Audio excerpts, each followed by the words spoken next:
कम है। ये मानो जिस्मानी मस्जिद में जहाँ पर दोनों आंखों के मध्य भाग में जहाँ ये तुम्हारी जीवात्मा बैठी है, इसको कहते हैं त्रिवेणी संगम। ये अगर दिव्य लौकिक आंख खुल जाए तो वो अनंत तुमको घाटों का, अनंत लोगों का, यानी ब्रह्म का और पार ब्रह्म का, ईश्वर का, खुदा का और मतलब उस सच्चे मालिक का आपको दीदार होने लगे। वो महामानव कुंभ वो जन्मघट का ताता खुल जाए, जहाँ से तुम्हारे अंड और पिंड ब्रह्मांड की रचना तुमको इसी जिस्मानी मस्जिद से आपको दिखाई देने लगे और सुनाई देने लगे। क्योंकि महामानव कुंभ तो इसी में है, रचना तो विस्तार से उसने इसी में की है, क्योंकि ये जिस्म खुदा की मस्जिद है। कहा जाता है ये जिस्म खुदा की मस्जिद है, भगवान का मंदिर कहते हैं। क्यों? ढूंढे पत्थर पानी में, भगवान इसी में रहते हैं।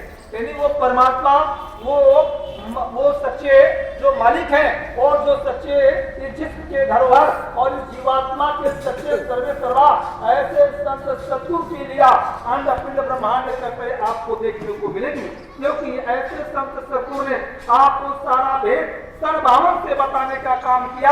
आज भी उनका कार्यक्रम चारों तरफ भारत में, विश्व में चल रहा है। ये काम तब तक बंद नहीं होगा जब तक बाबा जय गुरुदेव जी महाराज ने जो संकल्प और बीड़ा उठाया था वो सन 52 में कि कलयुग में सतयुग आएगा और सतयुग में कलयुग जाएगा।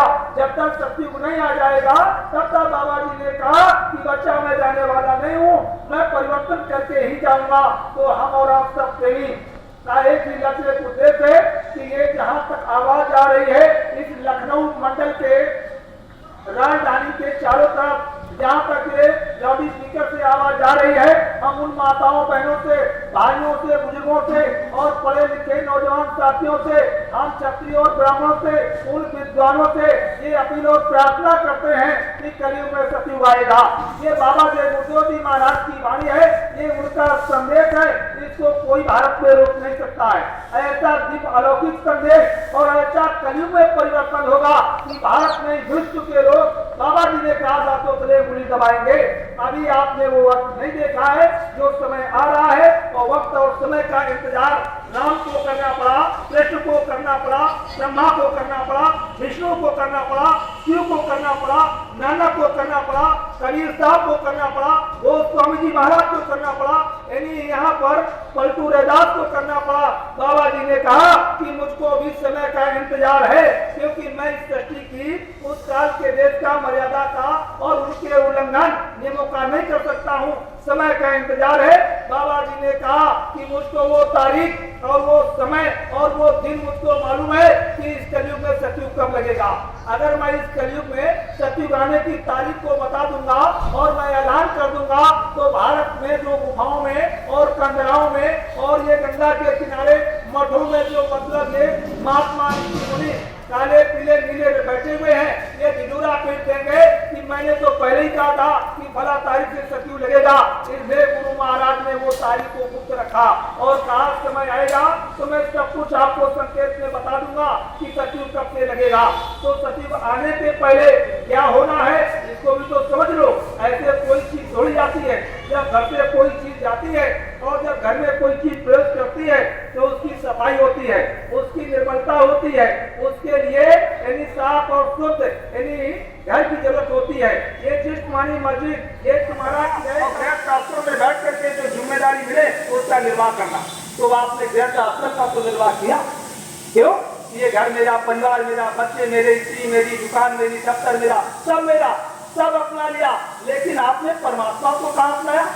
परमात्मा को अगर अपनाया है तो आप हम समस्त लोगों से, यहाँ अपने पूजनी ब्राह्मणों से, विद्वानों से रोज गीता का और भागवत का और पुराण का, बाइबिल का, धर्म पुस्तकों का गंगा स्नान करते हो घर में और स्नान करके आप रोज ये धर्म पुस्तकों को पढ़ते हो और कहते हो कि मैं भगवान का भजन करता हूँ, भगवान की पूजा करता हूँ।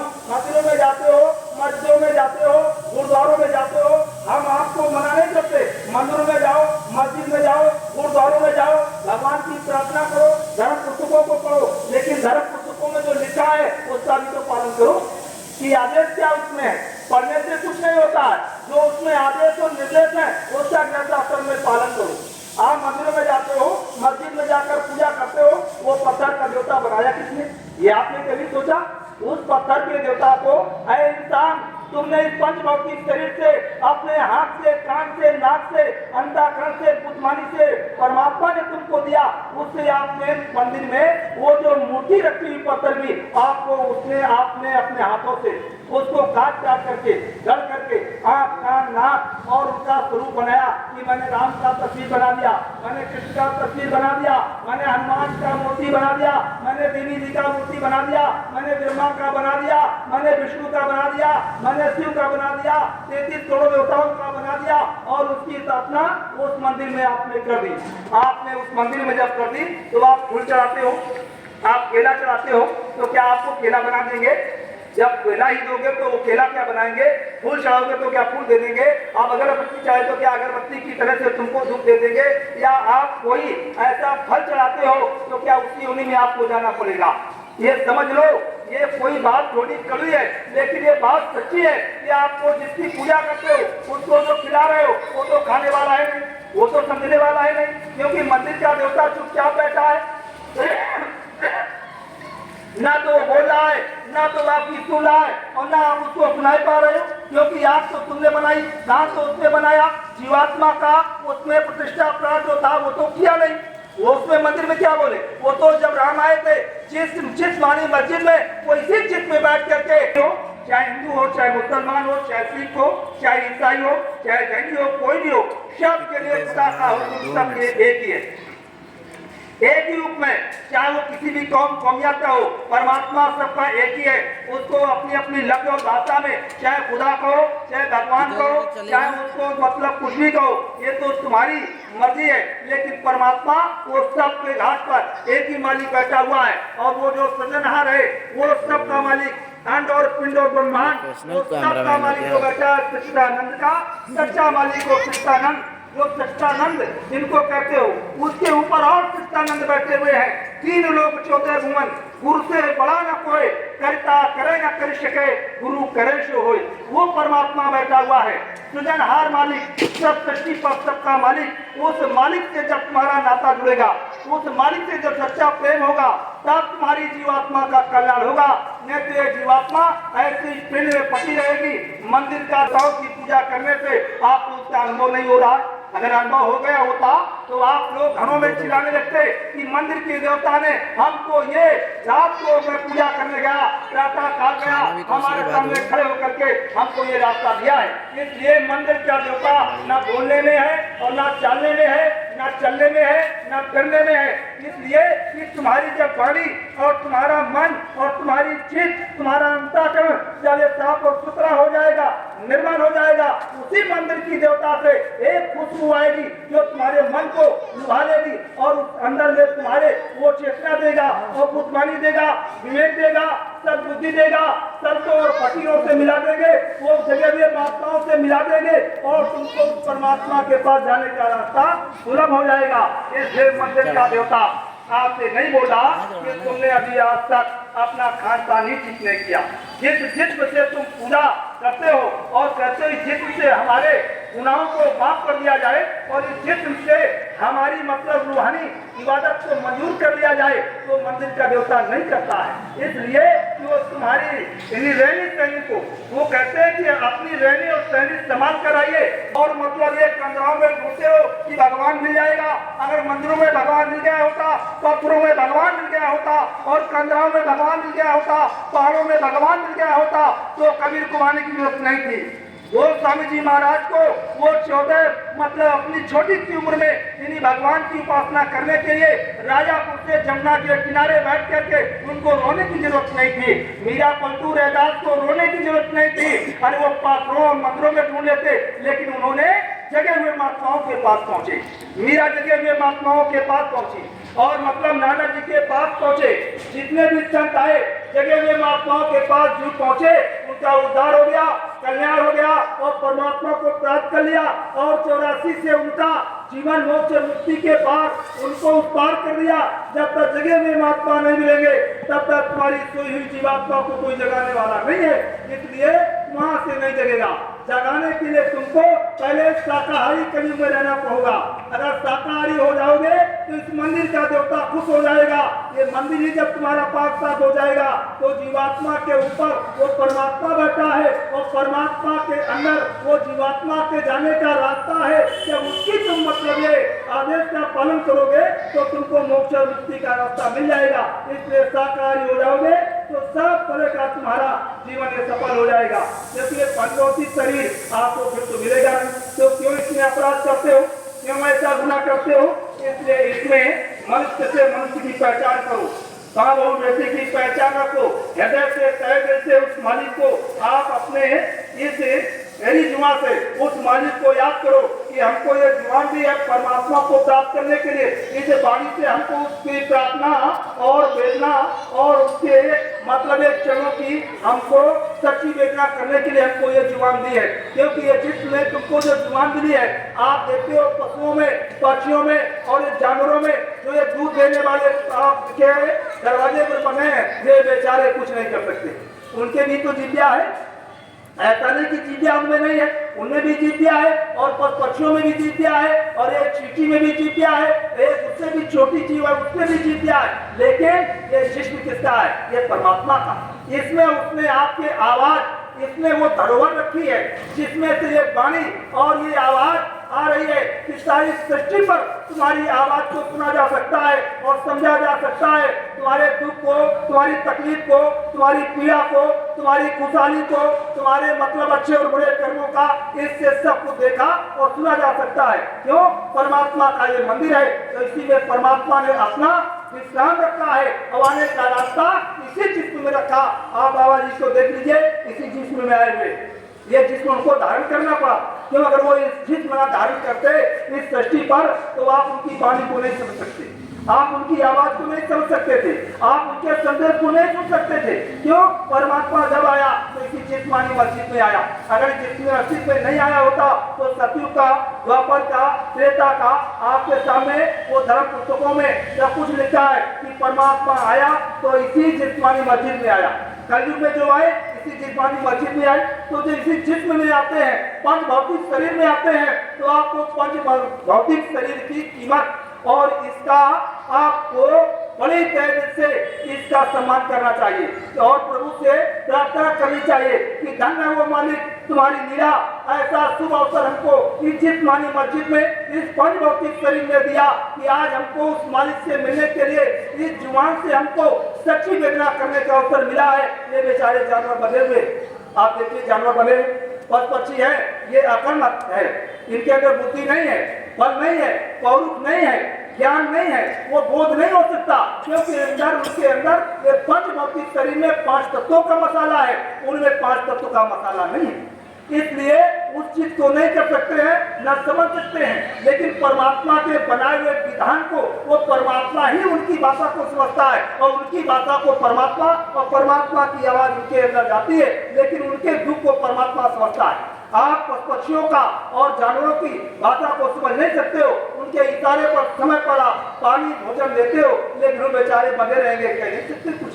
कितनी उन पर मार करते हो, कितना उनके ऊपर प्रहार करते हो, जब काम लेते हो फिर ये बेचारे चुपचाप बने रहते हैं, पीठ पर डंडा खाते रहते हैं और तुम्हारे खेत की जुताई बिजाई करते हैं खाने पीने के लिए बना रहे हो। इन आंखों का लेंस जो अंदर में जा रहा है वो सब तुम्हारे कर्मों का हिस्सा उसी में जा रहा है। अच्छा बुरा, पाप का, पुण्य का, शुभ का, अशुभ का, वो जो भी करते हो, जो भी कर्म करते हो इससे वो सब आंखों से, हाथ से, पैर से, नाक से, अंतःकरण से सब उसमें लिख रहा है, पढ़ रहा है, उसमें जा रहा है, कैद हो रहे हैं उसमें। लिखने पढ़ने की बातें छोड़ दो, जैसे मतलब ये दिल्ली का, लखनऊ का, उड़ीसा का और राजस्थान का, बंबई का, कलकत्ता का, आप घर में बैठते हो अमेरिका का कि टीवी में ये क्या हो रहा, वहाँ झगड़ा हो गया, वहाँ जंगल में धरती हो गई, वहाँ पर ये मतलब ये लड़ाई हो गई, वहाँ पर हिंसा हो गई और ये सब देखते हो मैं तस्वीर के।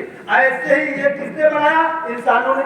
और ये जिस्म बनाया परमात्मा ने, तो इसने उसने कैमरा बना रखा, रख दिया कैमरा, उसमें तुम कैद हो रहे हो और वही तुम्हारे 80 वर्ष के बाद वर्षों की पूंजी खत्म होगी और वो खोल करके रख देगा। हिसाब करने वाला हिसाब करेगा। वहां ना तुम्हारी माँ होगी, ना भाई होगा, ना पुत्र होगा, ना बेटा होगा, ना बेटी होगी, ना परिवार होगा, ना समाज होगा, ना ये तुम्हारी धन दौलत होगी, ना मकान दुकान दफ्तर होगा। उस मौत के दामन में जो तुम अकेले खड़े होगे, उस खुदा के दरबार में जब तुम्हारी पेशी होगी, तब तुमको पता चलेगा कि हमने इस शरीर से क्या किया। अभी तो तुम्हारा हुक्म है, जो इच्छा हो वो करो, कोई रोक टोक नहीं, कोई बंधन नहीं। चाहे जिसकी हिंसा कर दो, अपराध लूट लो, मार दो और घर द्वार छुड़ा लो, कोई मतलब क्यों, तुम्हारे पास बहुत पौरुष है। तुमने अपने इंसानियत का, मानवता का, आपने सारा का सारा, आपने जो उसका हुक्म था, जो आपको मिला था, वो तुमने खो दिया।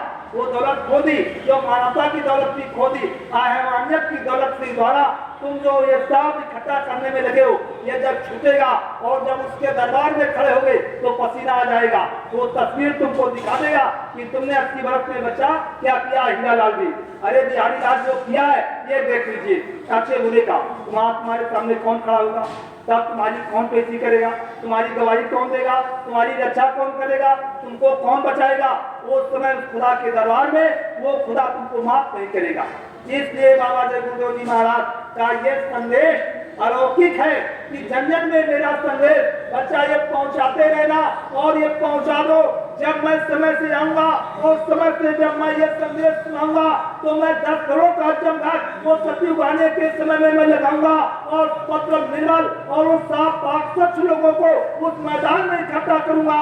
जब सारे हिंदुस्तान के लोगों में वो सच्चे कर्मठ लोग जब इकट्ठे होंगे, मैं उस समय पूछूंगा परिवर्तन हुआ कि नहीं हुआ, सतयुग आया कि नहीं आया। उसकी तैयारी तो काम को करनी होगी। इसलिए प्रेमियों, ये मेरी प्रार्थना है, हम आपको सीधा करते हैं कि सतयुग आने के पहले आप सब लोग कर्मशील हो जाओ, नेक बन जाओ और मतलब साफ और शुद्ध हो जाओ, ताकि तुम्हारा जीवन सफल हो जाए। क्योंकि आने वाला वक्त वो सबके लिए बड़ा दुखदायी होगा। इसके बाद वो सुख का और मतलब ये अच्छा समय जब आएगा तो पहले आपको वो मुसीबतों की आंधी आएगी, कर्मों की, उसको बर्दाश्त करना पड़ेगा। उसमें बड़े भाग्यशाली लोग ही उस समय को बर्दाश्त कर पाएंगे और भाग्यशाली लोग ही उस सत्संग मैदान में इकट्ठे होंगे जहाँ पर बाबा जय गुरुदेव जी महाराज का 10 करोड़ का जमघट लगेगा। आने वाला समय ये तो बताएगा कि क्या होना है क्या नहीं होना है, तो गुरु महाराज जी जान सकते हैं। उनका जितना आदेश है हम उसका पालन करने के लिए हम सब लोग प्रेमी लोग आपके पैरों कदमों में ये संदेश दे रहा हूँ कि आप साकारी हो जाओ। एक ही निशाना साकारी हो जाओ, नहीं तो आने वाला समय आपको मजबूर कर देगा। इसलिए सोचो, विचार करो, ये मानव जीवन है, ये बार बार मिलेगा नहीं। ये सारी पूंजी आपकी जा रही है, इसमें विचार करो, क्योंकि इससे आपको फिर और अच्छा शरीर नहीं मिलने वाला है। इसमें खुदा का पूरा अधिकार आप प्राप्त करके बैठे हुए हो और खुदा के रास्ते को बनाए हुए विधान को आपने आलोक कर दिया। इसलिए आपको बाबा जी गुरुदेव जी महाराज को क्रिया हुई कि इनको पुनः फिर से अवगत करा दो, इनको बता दो, समझा दो, इनको वो रास्ता बता दो कि बाबू खुदा का और उस परमात्मा का उस मालिक का हुक्म हुआ है कि मेरी इस दृष्टि पर उन हमारी रहनुमाओं को और उन्हों को बता दो कि आगे का समय बहुत खराब आ रहा है। आप सब लोग अपने अपने घरों में साफ और शुद्ध नेक पाक होकर के भगवान का भजन करो, उससे सुबह शाम प्रार्थना करो तो तुम्हारी सच्ची प्रार्थना को स्वीकार करेगा। क्योंकि इसी मंदिर से परमात्मा की पुकार हो सकती है और कोई तुम्हारे पास दूसरा रास्ता नहीं है। समय आएगा तुम्हारा यहाँ कुछ नहीं है, सब छोड़ के जाना है। बोलो जय गुरुदेव,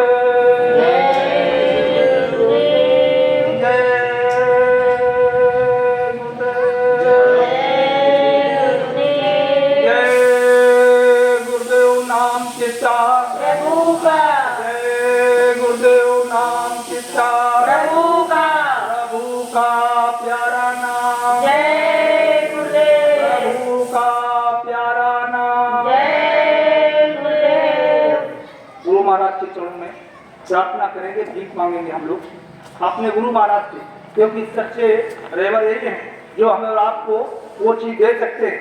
मांगी उससे जाती है जहाँ मिल जाए। तो आपका जब सतरत मालिक आपके सामने ही है तो उनसे मांगो, वो दया और दुआ और बरकत और दया की भीख, इन्हीं जीवात्मा की भीख, इन्हीं जीवात्मा जो बैठी है ये अपने लोक में जाने के लिए जब इनकी कृपा और दया मिल जाएगी तो फिर भारत का विश्व में कोई भी ऐसी शक्ति नहीं है जो तुमको कोई रोक ले, क्योंकि यही सर्वेसर्वा है। तो इनके चरणों में हमें आपको सब कुछ मानना है और इन्हीं से मिलना है। तो इनके चरणों में पहले तहे दिल से प्रार्थना करेंगे हम, क्योंकि ऐसा समय हमें आपको आगे मिले ना मिले, ये एक समय ये श्वासों की पूंजी ये घड़ी जो मिल रही है और श्वासें जो मिल रही है ये हमारी आपकी बहुत बड़ी कीमती है। इसकी कीमत कोई चुका नहीं सकता है। आप हीरा द्वारा सोना चांदी दौलत मकान दुकान दफ्तर इकट्ठा कर लो, लेकिन इस श्वासों की पूंजी से जो चीज मिल रही है वो हमें आपको नहीं मिलेगी, ये तो सब यहीं छूट जाएगा। लेकिन इस श्वास एक ऐसी श्वास आती है जो हमें आपको परमात्मा से मिला देती है, इससे बड़ा और खजाना क्या मिल सकता है। इसलिए मालिक के चरणों में प्रार्थना करेंगे। जय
जब ऐसा जीवों का मिलन होता है तब ये सच्ची वेदना और सच्ची प्रार्थना उन जीवों को मिलती है जो बड़े भाग्यशाली होते हैं। जैसे संसार में आप देखते हो भेड़ चराने वाले बाल गड़िया जिसको कहते हैं, जो भेड़ों को चराते हैं, अब तो मतलब हर व्यक्ति चराने लगा और व्यापार करने लगा, और उस भेड़ में जो मतलब 10 लोगों का, 15 लोगों का, 4 लोगों की भेड़ें लेकर जाते हैं, और जब भेड़ें वो अपने घर का समय आएगा जब उस नाम की जरूरत पड़ेगी, वहाँ मतलब ये राम का, कृष्ण का, हनुमान का और ब्रह्मा का, विष्णु का, देवी का, देवताओं का, और मतलब ये है इनका नाम नहीं वहाँ व्याख्यान किया गया। वहाँ गोस्वामी जी महाराज इनके नाम का वर्णन नहीं किया, क्योंकि गोस्वामी जी महाराज प्रकाशदर्शी थे। 25 साल की अवस्था में अपनी जवानी में उन्होंने परमात्मा को प्राप्त कर लिया था, और उस कर्म गुरु को जब प्राप्त किया तो इसी दृष्टि से बैठ करके राजापुर में मतलब ये पीली गंगा के जमुना के किनारे उस प्रभु को प्राप्त किया। वो दृष्टि से उन्होंने लिखा है कि कलयुग केवल नाम आधारा, कि इसी कलयुग की कड़ी में समय मतलब आएगा जब वो नाम का रूप और धारण करके और वो प्रभु मालिक आएगा, वो नाम का उच्चारण जीवों से कराएगा। आगे पीछे कोई दूसरी संज्ञा नहीं होगी, नाम की संज्ञा दी है, नाम का महिमाकरण किया है, नाम की महिमाकरण किया है, वहाँ दूसरा शब्द नहीं है। क्यों? वो स्वामी जी महाराज दृष्टि से देखा था कि 1 लाख वर्ष आगे क्या होगा, 1 लाख वर्ष पीछे क्या हुआ, और भूत का, वर्तमान का और भविष्य का, तीनों कालों का उनको ज्ञान था, तो वर्तमान का भी लिख दिया कि आगे वर्तमान में क्या होने जा रहा है और क्या होगा। सब उन्होंने लिखा है कि कलयुग में केवल नाम आधारा, सुमिर सुमिर नर उतर ही पारा। यानी कलयुग में नाम का आधार लेकर के जब वो परमात्मा और वो विराट महान शक्तियां इस सच्ची प्रभु आएगी, जब नाम का आधार लेकर के जीवों को देगी और वो नाम पर जब दूसरी जाएगा तो उन जीवों का कल्याण हो जाएगा। तो आपने सोचा, विचार किया कि कौन सा नाम है मुझे एक महात्मा मिले, और भी मतलब थोड़ा समय हुआ तो उन्होंने मतलब ऐसे बाबा जी मुद्दों के बारे में चर्चा हो रही थी। महात्मा जी ने कहा भाई ये सत्संग हो रहा है, ये बताओ ये नाम क्या है, नाम क्या है। तो मैंने कहा ये बताइए, चौपाई तो आपकी कह रही जो गोस्वामी जी महाराज ने लिखा कि कलयुग केवल नाम आधारा, सुमिर सुमिर नर उतर ही पारा, सभी योगी सब विज्ञानी कर ध्यान कर्म और ज्ञानी। महात्मा जी मैंने उनको सत्संग दंडवत किया कि महाराज जी बताइए इस कलयुग में वर्तमान में किस नाम से जीवों का उद्धार होगा, वो कौन सा पावन नाम है, जिस पावन नाम से जीवात्माओं का कल्याण होगा और मुसीबतों से उनकी रक्षा हो जाएगी। वो उन्होंने कहा रे भाई राम का जाप करो, कृष्ण का जाप करो, ब्रह्मा का जाप करो, विष्णु का जाप करो, देवी देवताओं का जाप करो, दुर्गा जी का जाप करो। हमने कहा महात्मा जी, अरे महाराज जी मैं आपके इस वेशभूषे का सम्मान करता हूँ, आपको मैं चिंता भी करता हूँ,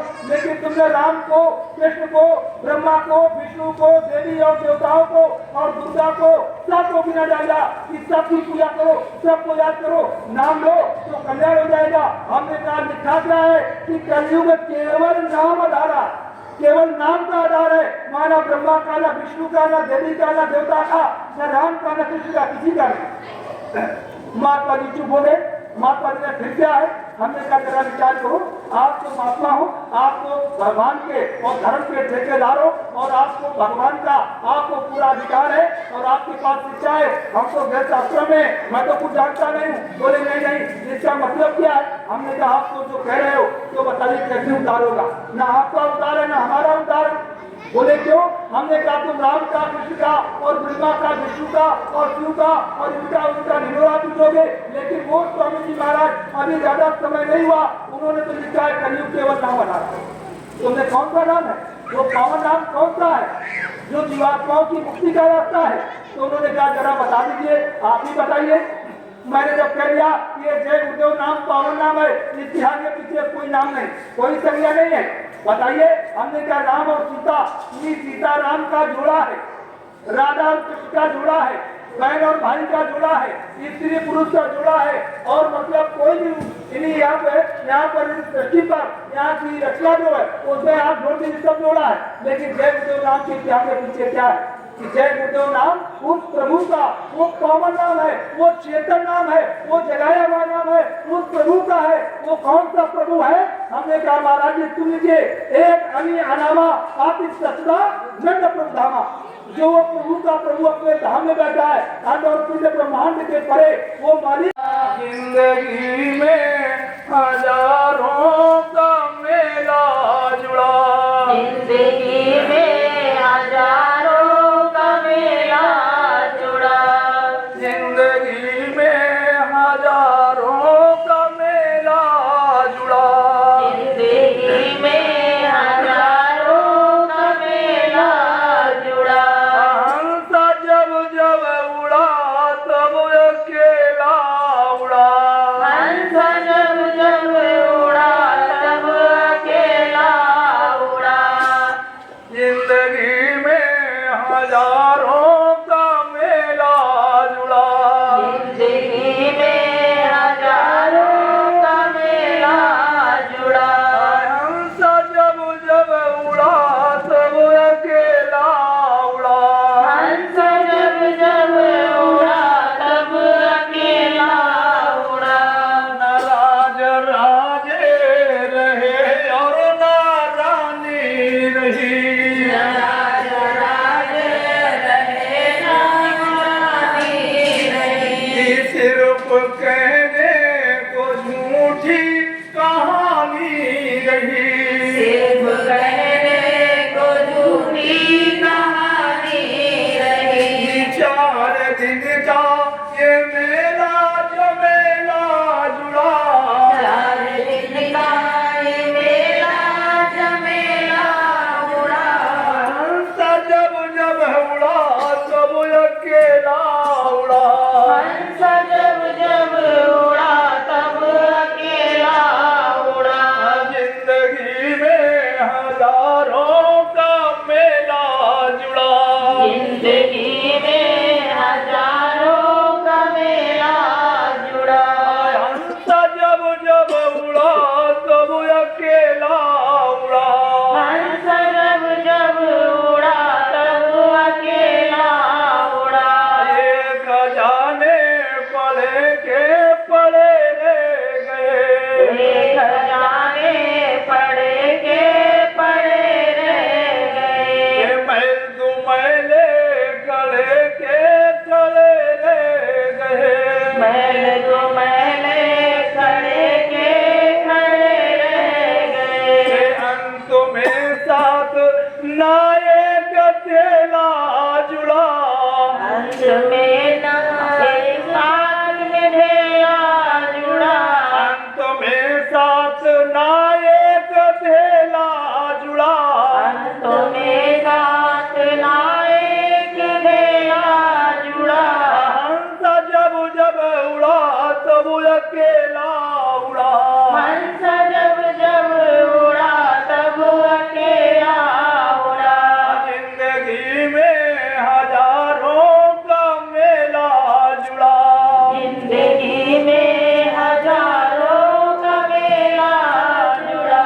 हंसा जब जब उड़ा तब अकेला उड़ा, हंस जब जब उड़ा तब अकेला उड़ा। सोच लो आखिर इल्जाम होगा ये क्या, सोच लो आखिर इल्जाम होगा ये क्या, सोच लो आखिर इल्जाम होगा ये क्या, सोच लो आखिर इल्जाम होगा ये क्या। माता पिता सुत नारी धन धाम का, माता पिता सुत नारी धन धान का, जय गुरुदेव प्रभु का अब तुम नाम लो, जय गुरुदेव प्रभु का तुम नाम लो। नाम का नाता संग में हमेशा जुड़ा, नाम का नाता में हमेशा जुड़ा, हंसा जब जब उड़ा तब अकेला उड़ा, हंस जब जब उड़ा तब अकेला उड़ा। जिंदगी में हजारों का मेला जुड़ा, जिंदगी में हजारों का मेला जुड़ा, हंसा जब जब उड़ा तब अकेला उड़ा, हंस जब जब उड़ा तब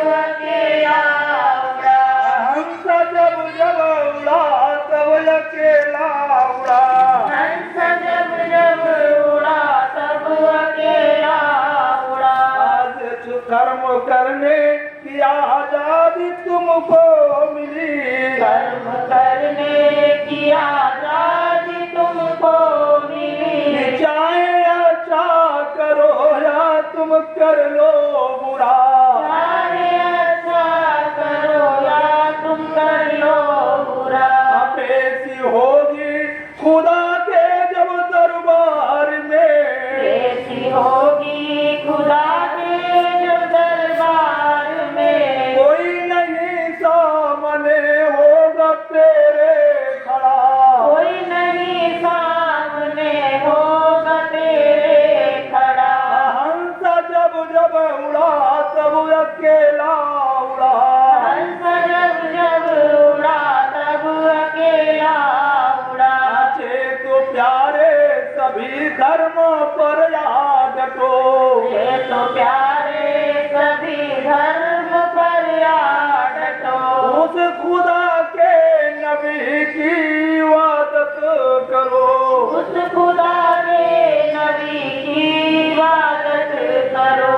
जय गुरुदेव के हिदायत की पालन करो, जय गुरुदेव की हिदायत की पालन करो। तो कहें जय गुरुदेव अब मौत सर पे खड़ी, जय जय गुरुदेव अब मौत सर पर खड़ी। मौत के दामन में तू अकेला खड़ा, मौत के दामनों में तू अकेला खड़ा।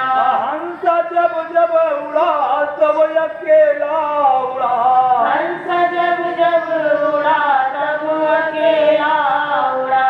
जिंदगी में हजारों का मेला जुड़ा, जिंदगी में हजारों का मेला जुड़ा। हंस जब जब उड़ा तब अकेला उड़ा, हंस जब जब उड़ा तब अकेला उड़ा।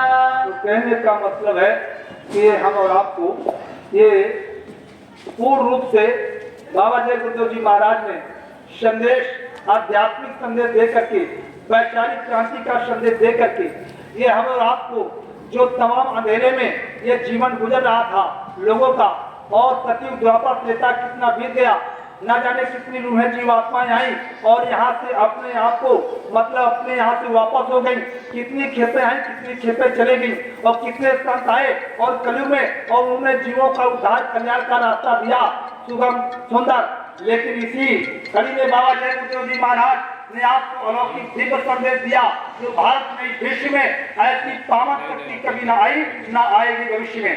बाबा जय गुरुदेव जी महाराज कह रहे हैं कि वक्त आने पर बच्चा सबको इसकी जरूरत पड़ेगी, इसके बिना कोई बच नहीं सकता है। मैंने ऐसी जड़ी बनाकर तैयार की है, इसको सबकी जरूरत पड़ेगी, और मतलब वो बीमारी जाने वाली नहीं है, वो सबके घरों में बीमारी घुस गई है।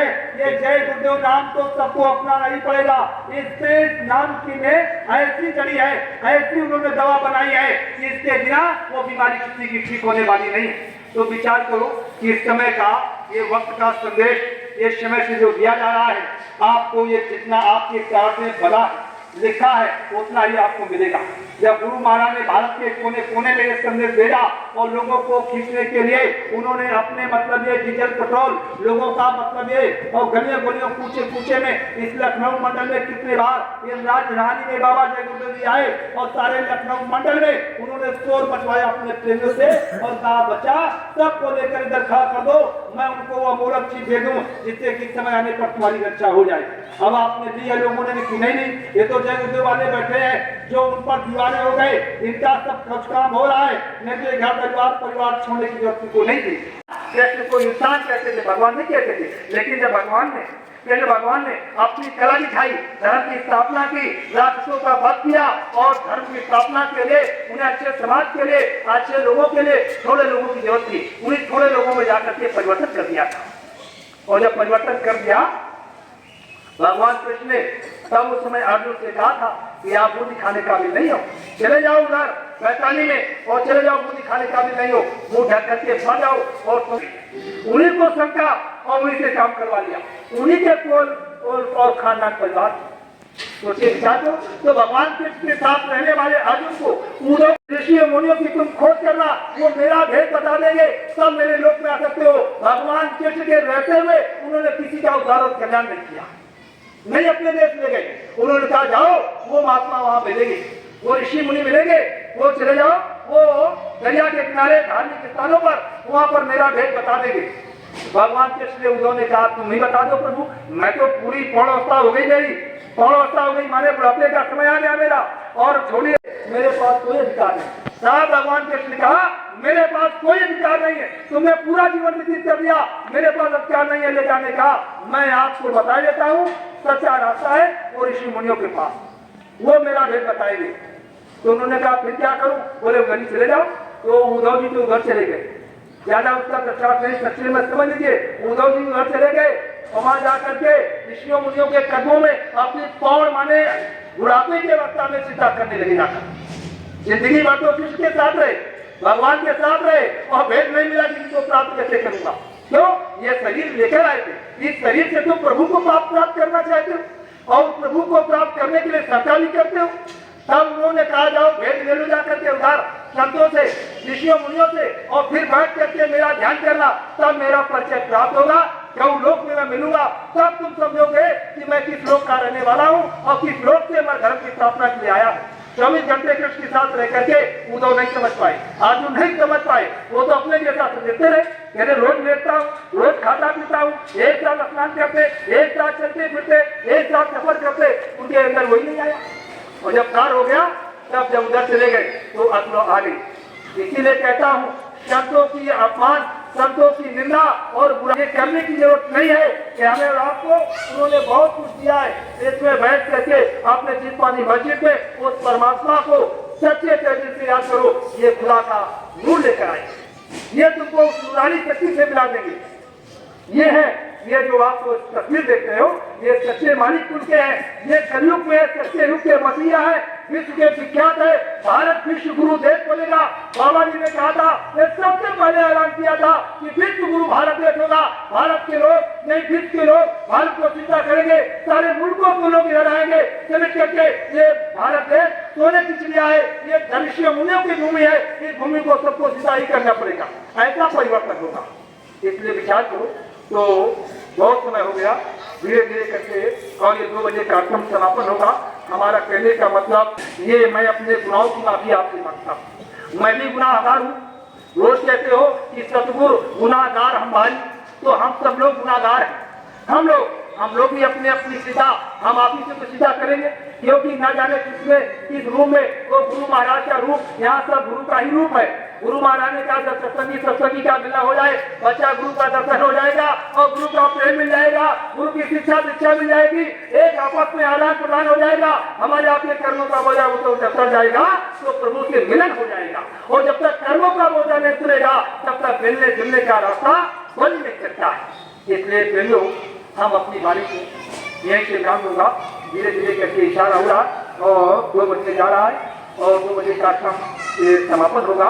और इसी के साथ में मैं प्रार्थना बोलूंगा। तो कहने का मतलब तो समझ लो, सभी लोग अपने मालिक को याद करो और दया और दुआ उस मालिक लो। समय बहुत खराब आ रहा है, अभी आपने दुख देखा नहीं, अभी आपने तकलीफ देखी नहीं, अभी आपने महामारी देखी नहीं, अभी आपने